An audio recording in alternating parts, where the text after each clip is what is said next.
bukan. Oh, bukan. Terima kasih Anda masih menyaksikan Political Show dan kita akan lanjutkan perbincangan kita dengan para narasumber. Sebelum saya bertanya ke Istana, ke Bang Abalin, saya ingin putarkan terlebih dahulu ya pernyataan dari Ketua DPP PDI Perjuangan Pak Jarod Saiful Hidayat. Menarik sekali pernyataannya, mungkin membenarkan ataupun mengamini tadi yang disampaikan oleh Mas Khairul Umam. Kita dengarkan sama-sama pernyataannya Pak Jarod. Ada beberapa alasan kenapa Menteri Pertanian, Menteri KLHK perlu dievaluasi. Juga terkait dengan Partai Nasdem yang sudah mendahului mendeklarasikan calon presidennya. Ya, ini juga menjadi catatan. Satu, kinerjanya, dua, termasuk partainya. Ya, kalau memang gentle betul sudah seperti itu, gitu ya, akan lebih baik. Itu menteri-menterinya lebih baik mengundurkan diri. Itu lebih gentle. Oke, Bang Abalin, pernyataannya clear tadi ya. Kalau misalnya gentle, mendingan menteri-menterinya mengundurkan diri ataupun keluar. Memang faktor pertama kalau menurut dari Pak Jarod adalah kinerja. Yang kedua adalah partainya. Karena partainya mendeklarasikan terlebih dahulu Anies Baswedan sebagai bakal calon presiden. Jadi antitesa ini sangat menjadi faktor ternyata dalam reshuffle kabinet. Kalau kinerja memang check and balances itu penting. Karena terkait dengan komisi itu. Komisi 4 tuh. Ya. Kami tahu karena kami pernah ada di parlemen. Saya tahu saya pernah di parlemen dan tidak ada urusan pada waktu itu. Mau siapa saja yang menjadi mitra kerja kami pasti kita lakukan itu. Artinya apa? Ya begitu cara kerja parlemen. Parlemen itu kan representasi partai ada di sana kan. Jadi kalau seperti itu disampaikan is okay. Kalau soal partai kemudian mencalonkan, saya sudah berkali-kali bilang. Apa bedanya dengan Golkar dalam Munas mencalonkan Ketua Umum Airlangga Hartarto menjadi calon presiden? Apa bedanya dengan Gerindra tentang Prabowo Subianto? Nah itu kan yang dipersoalkan tadi. Yang ketiga, apa bedanya dengan PAN yang menggadang-gadang atau mencalonkan Pak Erik menjadi presiden atau wakil presiden? It's okay kan? Artinya ya kenapa kita mesti jadi baperan dengan pernyataan-pernyataan itu? Iya kan, Nana. Jadi kalau Nana pakai apa yang dijelaskan oleh Pak Jarod tadi kemudian menjadi pertanyaan dalam dialog kita, enggak lah, saya kira enggak. Tapi artinya faktor pilihan politik dari Nasdem yang berbeda dengan PDI Perjuangan itu akan menjadi pertimbangan dari Presiden Jokowi melakukan reshuffle kabinet? Seperti yang tadi disebutkan? Enggak, lagi-lagi saya mau bilang begini. Lagi-lagi saya mau bilang bahwa makanya pertama kali ini sebagai contoh saja. Pertama kali KIB, kemudian ada Partai Golkar, ada PAN, ada P3. Presiden bilang, it's okay. Setiap partai punya kewenangan. Tiga-tiganya kan menterinya Pak Jokowi. Mau partai manapun tidak ada urusan. Tapi maksud saya, masa sih presiden ikut ngurus-ngurus partai politik sih, nak? Enggak lah, terlalu banyak yang harus presiden selesaikan dalam program strategis nasional menyongsong berakhirnya masa. Tapi kan pada saat memilih Pak Zulkifli Hasan sebagai Menteri Perdagangan, faktor politis lebih kencang dibandingkan dengan faktor yang lain. Jangan lupa Nana, di sini kita pernah bahas. Dia bilang bahwa kami bersama-sama dengan Presiden Joko Widodo tanpa pernah punya syarat apa-apa. Kalau presiden memilih kemudian Pak Zulkifli menjadi menteri, apa yang salah dari kewenangan presiden? Maksud saya begini, kita juga membuat narasi dalam dialog kita ini sebagai bentuk pendidikan politik kepada publik, Profesor. Iya kan? Nah, karena itulah ya saya mesti menjelaskan seperti orang hebat gitu, meskipun saya tidak hebat. Gitu loh. Pak Prof. Hendrawan tadi menanggapi yang disampaikan oleh Pak Jarod ya, bahwa yang pertama adalah faktor kinerja, sesuai yang tadi Anda sampaikan, fact based. Berdasarkan kinerja, tapi yang kedua faktor partai karena Nasdem sudah mendeklarasikan terlebih dahulu Anies Baswedan sebagai bakal calon presiden. Itu menjadi pertimbangan PDI Perjuangan untuk mendesak Pak Jokowi mendepak Nasdem menteri-menterinya? Nana, begitu Nasdem mendeklarasikan Pak Anies ya, saya menyampaikan di sebuah media massa bahwa Nasdem sedang berdialektika dengan dirinya sendiri. Karena organisasi politik sebenarnya sebuah entitas dialektis juga. Ya. Itu sebabnya tadi tesa, antitesa, sintesis. Nah, kalau dari segi politik sebenarnya harapan kami adalah partai-partai yang ada di dalam koalisi ini fokus untuk melakukan capaian-capaian sebagaimana yang sudah ditentukan di dalam kabinet. Itu sebabnya kami juga mengkritik relawan loh, yang begitu bising jauh-jauh hari sebelum tahun politik. Sama, karena kita ingin fokus kepada pekerjaan dan target-target pekerjaan rumah yang dikatakan Pak Muhtar tadi banyak sekali. Nah, ini tiba-tiba ada satu partai yang dalam tanda petik tadi melakukan political positioning dengan membuat satu gerakan antitesis jauh-jauh hari sebelumnya, sehingga kita ini panas politiknya terlalu awal ini. Tapi kan kita ini masih banyak pekerjaan rumah. Pandemi baru dinyatakan selesai kapan? PPKM baru akhir tahun. Kemudian kita berhadapan dengan tahun 2023 dengan ketidakpastian global yang luar biasa, ancaman resesi, stagflasi. Kok tiba-tiba energi kita dihambur-hamburkan untuk membicarakan ini, persoalan-persoalan politik yang sebenarnya schedule-nya sudah ada sebenarnya. Nah, itu yang kami rasa sebenarnya ada kesepakatan atau konsensus yang harus dibangun bersama dan harus dijalankan bersama. Jadi ini faktor waktu saja, bukan faktor personnya. Kalau misalnya Nasdem, kalau person kan seperti undang-undang Kementerian Negara kan memang berdasarkan berbasis kinerja. Bukan maksud masing-masing saya bidang itu. Karena Nasdem mendeklarasikan lebih cepat menurut PDI Perjuangan, bukan masalah Presiden sendiri kan menilai ojo ke susu. Itu kan artinya dalam persepsi kolektif ini kesusu ngono loh. Susu itu enak tapi kesusu tidak enak gitu kan. Tapi kan Koalisi Indonesia Bersatu kan membentuk ke susu, tapi juga jangan terlalu lama. Nah, itu sebabnya ada schedule. Tapi kan KIB sudah mendeklarasikan dulu koalisinya. Artinya panas politiknya sudah disulut duluan oleh KIB. Kenapa tapi itu kan hiburan politik saja. Itu hiburan politik ya. Artinya menurut PDI Perjuangan ya. Belum ada semacam satu bangunan koalisi ya. Itu sudah dibentuk loh Prof, KIB-nya. Iya betul, tetapi kan belum nggak ada orangnya maksudnya. Ini kan baru semua supaya mengisi ruang-ruang politik saja. Jadi karena faktor Nasdem terlalu cepat mendeklarasikan Anies Baswedan mengganggu stabilitas. Dalam perspektif, sekali lagi, kolektif tadi. Merasa seperti itu Pak Taslim bahwa faktor move-nya Nasdem yang terlalu cepat itu? Cepat atau lambat ini kan tergantung cara pandang. Kan? Nasdem merasa inilah saat yang tepat dan komitmen kami kepada Pak Jokowi itu sampai 2024 tidak akan terganggu, itu kita pastikan Prof. Kita pastikan. Terbukti sekarang sejak Oktober sampai sekarang di DPR suara kita tetap bisa sama. Tapi nama koalisinya Koalisi Perubahan loh Pak Taslim. Hanya satu yang kemarin berbeda. Revisi Undang-Undang IKN masuk prolegnas prioritas. Iya, tetapi itu kan abstain. KUHP juga nanti Ciptaker ini ujian juga berikutnya. Poin kita adalah yang pertama, tolong dihargai pilihan dan independensi Nasdem pasca 2024. Sampai 2024 ini komitmen kita tulus dan full. Jadi sekali lagi kalau urusan reshuffle kita nggak mau urus. Itu rumahnya presiden, kewenangan presiden. Mau dilakukan apapun kita nggak ada pilihan kecuali satu, menerima, taat secara konstitusi. Yang berikutnya adalah apa yang dimaksud dengan kebersamaan kolektif, maksudnya mungkin koalisi, itu memang kebersamaan sampai 2024. Kalau dibilang soal Nasdem terlalu cepat, itu ada ratusan baliho di mana-mana orang nyatakan diri, saya presiden, saya ketua partai ini, itu juga ada kan. Nah, itu kenapa tidak dinilai terlalu cepat. Sudahlah, ini bagian dari dinamika, masing-masing kita punya perhitungan sendiri, seperti kata Umam tadi. Nasdem sudah mengambil langkah, tentu semua konsekuensi, tidak ada pilihan lain kecuali kita siap menerima apa yang kita lakukan.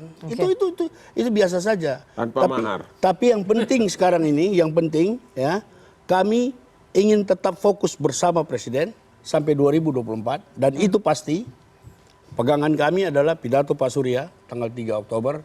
Kita ingin melanjutkan pembangunan, tapi kita ingin memperbaiki di sana sini karena pemerintahan ini juga kan tidak semuanya baik walaupun kita di dalam. Pasti ada sesuatu yang perlu diperbaiki. Jadi ini terlalu dibesar-besarkan. Nasdem ini terlalu diagung-agungkan, terlalu fokus. Kita biasa-biasa aja lah. Biasa-biasa aja. Prof Hendrawan, tolong dihargai pilihan politik Nasdem yang mungkin berbeda nanti setelah 2024. Kalau sampai 2024 masih sama, tapi 2024 sampai 2029 tolong dihargai pilihan politiknya. Pasti kami menghargai pilihan dari. Tapi tadi disebut antitesa. Begini, antitesis itu yang dikembangkan oleh Nasdem, ya itu bukan Nasdem. Orang pertama yang menyuarakan personal Nasdem yang kemudian sudah dikoreksi secara kelembagaan. kalau kita sudah bersepakat membangun satu koalisi, itu manajemen kita bukan manajemen taksi, tapi manajemen kereta api. Iya. Itu gimana itu, Prof? Rutenya jelas, tujuannya jelas, stasiun pemberhentiannya juga jelas. Sedap. Tidak bisa taksi siksak. Iya. Lu hanya lihat Google Map, oh ini jalannya toh. Begitu. Kalau Jadi guru sekarang besar menurut itu PDIP pakai. Nasdem sedang berzigzag manajemen taksi gitu. Itu sebabnya saya Kita mengatakan nggak bisa lawan lah, Profesor. Nasdem sedang melakukan eksperimen political positioning. Oke. Dan itu sah-sah saja menurut saya ya.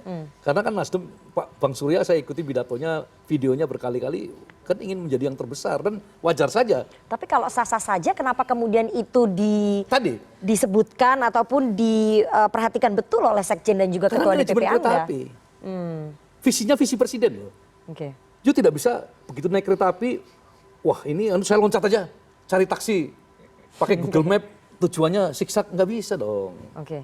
Mbak Nana. Silakan. Saya sedikit ingin menggarisbawahi. Tadi yang disampaikan Prof. Hendrawan sebenarnya sangat logik gitu. Iya. Tetapi ada satu celah yang kemudian saya menangkap ada sedikit inkonsistensi di sana. Betul itu memang dalam konteks logika manajemen kereta api. Tetapi pada saat yang sama dalam konteks penyikapan dinamika koalisi ada perbedaan sikap di sana. Ketika Nasdem melakukan eksperimentasi politik dianggap sebagai offside secara politik. Yang Sementara lain? kita tahu KIB diakui atau tidak, KIB adalah sebuah koalisi yang menurut informasi spekulatif, monggo Bang Ngabalin diklarifikasi, dikomunikasikan sejak awal kepada Presiden, sejak momentum Mei dan diberikan deadline pada bulan Juni dan ternyata declare. Oke. Dan kemudian itu adalah sebuah eksperimentasi yang konon dipersiapkan untuk salah satu nama yang juga kader terbaik alternatif dari PDIP. Dan itu tidak dianggap sebagai sebuah antitesa. Iya. Nah, inkonsistensi ini yang kemudian sebenarnya menunjukkan sebuah dinamika. Dan itu dinamika yang wajar. Tetapi sebenarnya kalau misal kita melihat antitesis itu apakah sesuatu yang harus ditabrakkan? Sebenarnya tidak harus. Bagaimanapun juga antitesa itu adalah sebuah proses pencarian. Selama Nasdem bisa meyakinkan kepada Pak Jokowi bahwa ini adalah bagian dari upaya untuk melakukan perbaikan. Itu dalam bahasa tradisi pesantren Bang Ali ini. Itu bahasanya al-muhaffadzatu ala qadimis sholih wal ahdu bil jadidil aslah. Nah, artinya silakan tanya Bang Ali. Kira-kira mencoba untuk melakukan tadi perbaikan-perbaikan yang mungkin memang belum baik, tetapi pada saat yang sama kalau ada yang kekurangan diperbaiki lagi. Nah, oleh karena itu sebenarnya ini adalah political positioning yang kemudian harus dicermati, tetapi bagaimanapun juga sikap Nasdem dan juga sikap teman-teman di KIB sebenarnya sama. Jadi harus disikapi sebenarnya juga sama.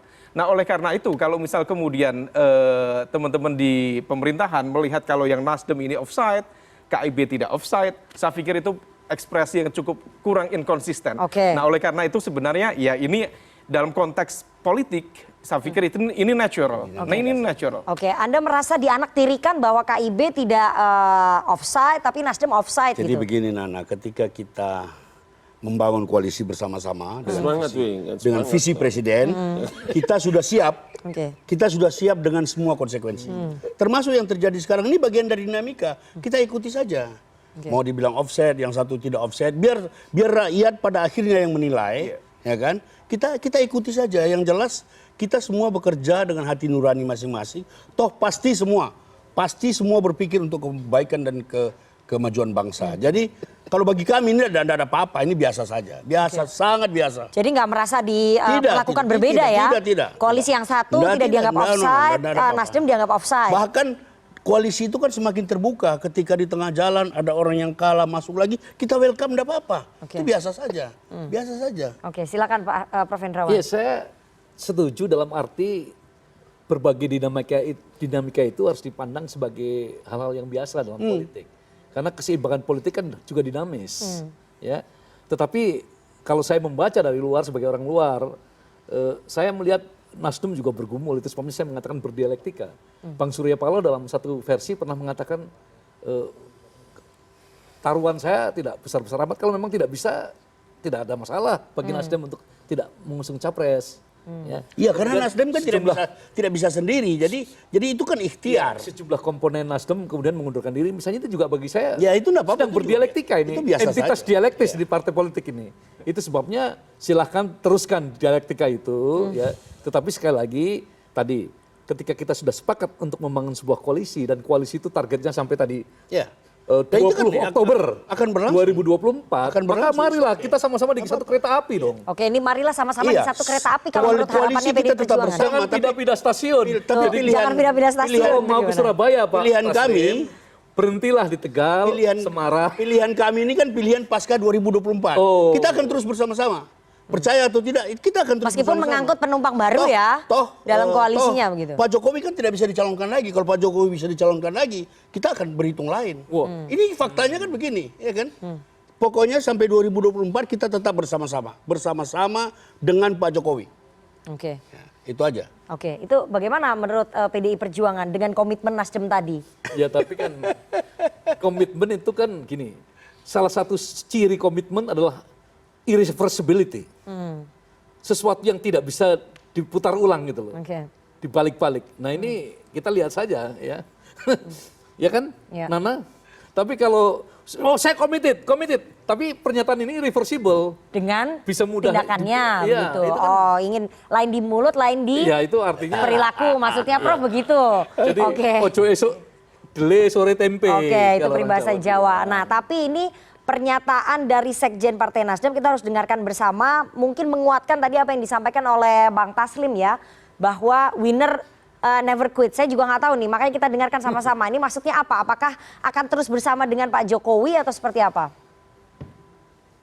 Nasdem adalah pengusung dan membentuk koalisi kabinet, memenangkan koalisi Pilpres tahun 2014, tahun 2019, bersama koalisi melaksanakan pemerintahan, mendukung presiden terpilih Pak Joko Widodo periode pertama sampai selesai dengan sukses, dan komitmen politik Partai Nasdem sebagaimana yang sudah disampaikan oleh Ketua Umum beberapa kali akan terus mengawal presiden sampai selesainya masa tugas.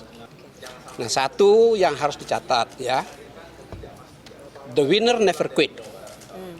The quitter never win. Ya, Nasdem itu the winner. Nasdem will never quit. Will never quit di koalisinya Pak Jokowi ya. Di dalam mengawal pembangunan nasional. Ya, kita tidak karena apa? Keberhasilan kabinet itu begitu pentingnya bagi bangsa dan negara kita di situasi yang sulit ini. Oke, itu pernyataannya Pak Joni Plate, Sekjen Partai Nasdem agak sedikit bersayap. Saya nggak tahu tuh kalau tadi saya tanyakan apakah akan terus bersama dengan koalisinya Pak Jokowi, tapi jawabannya adalah bersama mengawal pembangunan nasional. Jadi ada sedikit pergeseran pernyataan ini Pak Taslim, silakan. Iya, pembangunan, kalau saya terjemahkan itu pembangunan nasional dalam arti pembangunan yang dipimpin oleh Pak Jokowi sampai 2024. Nah, itu. Oke. Itu pemahaman kita. Tapi kalau misalnya nanti dari 3 menterinya Nasdem, saat ini kan ada Menteri Pertanian, Menkominfo dan juga Menteri KLHK ya. Kalau misalnya yang dicopot hanya 1, apakah Nasdem akan tetap berada di koalisi Pak Jokowi? Dicopot atau tidak dicopot, 1 atau 2 atau 3, kita tetap bersama Pak Jokowi. Karena apa namanya, komitmen kita tanpa syarat. Jadi tidak akan mundur juga meskipun misalnya 1 atau 2 atau 3 Jadi gini lah, kita yakini kalau reshuffle itu kan pasti evaluasi secara menyeluruh. Dan di dalam itu bukan hanya Nasdem. Jadi apapun yang terjadi dengan kader Nasdem, kita tetap bersama Pak Jokowi. Anda bisa pegang ini. Ya. Nah, ini Oke, penting ini. artinya kalau tidak ada satupun kader Nasdem di kabinet tetap akan Apapun yang terjadi. tetap di koalisi. Apapun yang terjadi. Oke, Mas Umam, apakah akan setulus itu Nasdem kalau misalnya nggak ada satupun menterinya tetap berada di koalisi Pak Jokowi? Kita akan lihat Kayak agak nanti. sulit ya memahami itu dalam politik, Mas. There is no free lunch There is in politics. no such a free lunch. Itu adalah in formula, politics. itu adalah rumus dasar. Iya. Tapi bagaimanapun juga tentu ada ruang negosiasi, ruang kompromi. Tapi sebenarnya kalau misal kita melihat dalam perspektif yang lebih besar, pembangunan itu adalah sebuah proses continuity. Betul. Itu keberlanjutan. Kalau misal ikhtiar Nasdem itu kemudian dianggap sebagai upaya keberlanjutan, sebenarnya oke-oke saja tanpa harus melihat pengkotak-kotakan gitu loh. Bagaimana polarisasi, ini bagian dari kita, ini bagian dari lawan, minna wa minhum gitu. Itu saya pikir tidak tepat. Tapi kalau misal di dalam konteks Ini kan teman dari Nasrani yang sangat dekat dengan NU ini. Nah, oleh karena itu perspektifnya diperluas dulu. Tetapi kalau misal memang kita lihat bagaimana kemudian tadi disampaikan oleh Pak Sekjen, ya saya pikir itu bagian dari sebuah upaya untuk meyakinkan. Tapi feeling saya, most likely Presiden tidak akan mungkin membabat habis salah satu 3 menteri dari Nasdem. Pasti tetap ada. Kalaupun memang ini ada konsekuensi politik, kemudian terkena imbas dari reshuffle, 1, 2, tapi tidak akan ketiga-tiganya. Tidak akan dibabat habis tiga-tiganya. Tidak ya? akan dibabat. Karena itu bagian dari proses negosiasi, at least untuk menciptakan ruang negosiasi yang mungkin ada celah-celah yang kemudian nanti menuju di 2024. Jadi Presiden Jokowi tidak akan menutup pintu negosiasi dengan membabat habis semua kader Nasdem di kabinet ya. Silakan Bang Ali. Jadi tetap disisakan supaya ruang negosiasinya tetap terbuka begitu. Berarti Tidak ini ada. reshuffle-nya soal Saya politis. ingin mengatakan bahwa di seluruh negara-negara demokrasi yang menjadikan partai politik sebagai instrumen demokrasi, itu terputus. Terputus antara kader-kader terbaik di pemerintahan dengan partai politik. Oke. Kasih tunjuk kepada saya deh, di mana praktik politik mana yang seperti itu terjadi. Karena itu maka kan 2 nih, ada mengawal tentang kebijakan-kebijakan pemerintah di parlemen dan di sini sebagai eksekutor. Makanya disebut legislatif dan eksekutif. Itu sebabnya kan kalau dari semua pembicaraan kita tadi ini kan saya selalu bilang supaya dia datang di istana dengan senyum dan dia pergi juga dengan senyum. Jadi datang tanpa muka, pergi tanpa pungguang. Artinya supaya jangan juga mengancam orang, itu tidak baik. Oke, maksudnya apa nih? Siapa yang mengancam dan siapa yang diancam? Dalam pengertian begini, orang itu kalau nanti kan diajak dalam memimpin pemerintahan. Kalau kita dengar pembicaraan ini kan pemerintahan ini kan dia sampai berlangsung sampai pada 2024. Ya. Makanya saya agak sedikit menggelitik kalau sampai dimakzumkan lah, dimakzumkan segala macam dan segala macam. Pemaksulan dan semacam. Saya pikir ini negara loh ini bukan apa urusannya. Oke, kembali ke tadi poin tadi, apakah kemudian Presiden Jokowi akan menyisakan kader Nasdem di kabinet atau akan membabat habis? Kenapa Nasdem yang harus disebut-sebut terus menerus? Karena memang yang disebut oleh PDI Perjuangan juga Nasdem. Iya, Kan ada partai orang lainnya tidak dianggap orang lain juga offside. bicara tentang PAN, orang lain juga bicara tentang Gerindra, orang lain juga bicara tentang Partai Bulan Bintang, P3, Monoarfa dan macam-macam. Kok seksi banget sih? Jadi akan disisakan? Atau gimana? Atau tunggu Presiden? Kita tunggu aja waktunya yang tepat. Presiden akan melakukan sesuatu untuk kepentingan keselamatan bangsa dan negara dan pemerintahannya. Oke, dari PDIP sendiri sebetulnya ingin tetap berada dalam satu perahu koalisi dengan Nasdem atau bagaimana sih, Prof? Jadi pernyataan Sekjen Nasdem tadi, pemenang tidak pernah meninggalkan gelanggang, juara tidak pernah meninggalkan panggung. Saya kira itu adalah bagian dari isyarat bahwa komitmen kami itu tetap terjaga. Ya. Tetapi sekali lagi Pak Taslim, komitmen adalah investasi terhadap hal-hal yang tidak mudah diubah.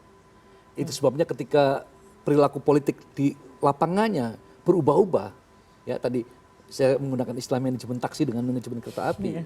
Ini sebenarnya Anda bermain-main di 2 dunia yang sebenarnya menimbulkan kegalauan. Antara janji politik dengan perilaku politik di lapangan berbeda. Menurut Prof Hendrawan seperti itu, ini Nasdem ke depan. Iya, kalau secara pribadi itu kan divided self. Tapi kalau pribadi yang terbelah. Oke, tapi saya ingin tanya PDI Perjuangan masih ingin berada dalam satu perahu koalisinya Pak Jokowi nggak dengan Nasdem?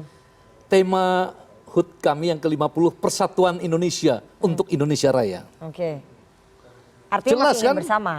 Jelas. Sama-sama Bahwa sampai ke tujuan ya, marilah, kereta api. Iya, kalau kita sudah sepakat di kereta, berhentinya di stasiun ini dengan tujuan kota tertentu, jangan loncat.